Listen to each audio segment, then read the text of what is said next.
Abusuafo for me will be akaba ediba attention TV so ani emre asese dwana de share akosia sewa ampa for bracket to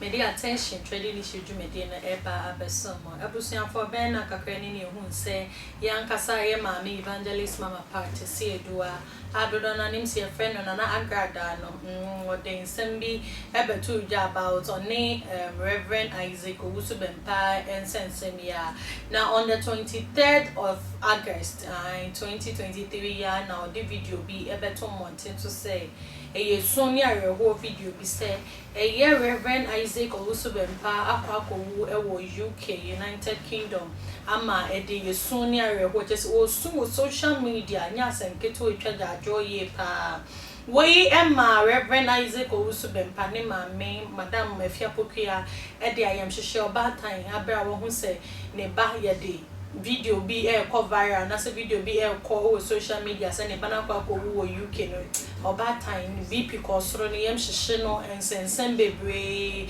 ti we no dey sun eni areho call ne lawyer honom ko cheche mu say abaye bi na Agradaa din se me mo hwe video ni se mo dey to jan me yam hwehwe mo fra me ba ne mame na me pese me hu se sai na me ba ne hu se na se den we Emma omo frɛ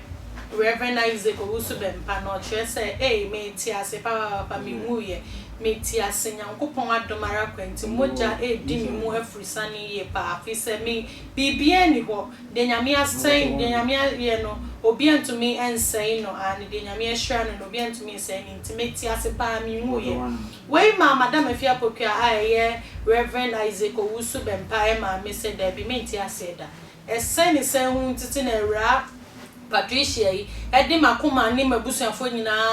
akoma edi agro Owusu Bempah na sorry for akoma edi agro enne ne lawyer for no omfo mo na nsi for me pa na afi IGP and honorable IGP Dampare and onfa ne na nsi form na asem we no omoma era no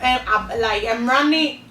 na Agradaa ndiye pa cause untimi mbo obi awuto abrani pa no enwu ya wo pesa wo kire sei inti semrani na nne a maame no menya sure say obete ase abusuafo aha na brebe makwan ya mamedi attention twani ni hwudwumede na eba na wieye me amede ebe so mo na di ameje so aye adwana de hye akosia sewa ampa for bracket to me see social media handles na I like a comment and share na for hu ne ma pa attention for ye wo emo my Ghana na wo pese utu kwan anase ukosua ade wa abrochi okoye adwuma wa abrochi ani make am for Dampare express consultancy ede emma wan number na egu screen na se no pick na oni ndi ngita won so pese e bo wuje de ho de ro ede ma wa makra ho